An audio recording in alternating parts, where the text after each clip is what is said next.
projekt ima i važan društveni karakter, jer uključuje velik broj volontera, ponajviše lokalnog stanovništva, koji je sudjelovao u čišćenju lokacije, te izrazit interes i odaziv građana i medija, koji svjedoče da je ovako, iako srušena 30-metarska skulptura, ostavila neizbrisiv trag u svijesti ljudi.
Multimedijalna instalacija koju smo postavili na mjestu srušenog spomenika, a radi se o skoro 20 metara velikom LED ekranu na vrhu brda u ovoj divljoj prirodi, imalo je pomalo karakter spektakla, a i namjera je bila da otvorimo dijalog u javnom prostoru o problemu kojim se bavi i ovaj projekt.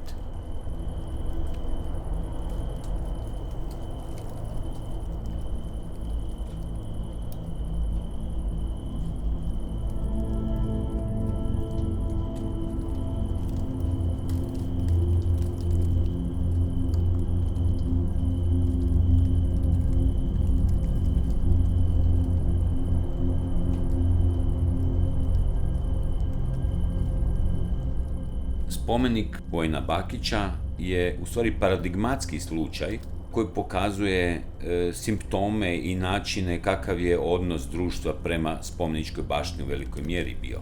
Isto tako mislim da je Tišina koja je srušila spomenik, naš projekt iz 2023. na neki način nukleus ideje o mogućem odnosu prema tome u budućnosti.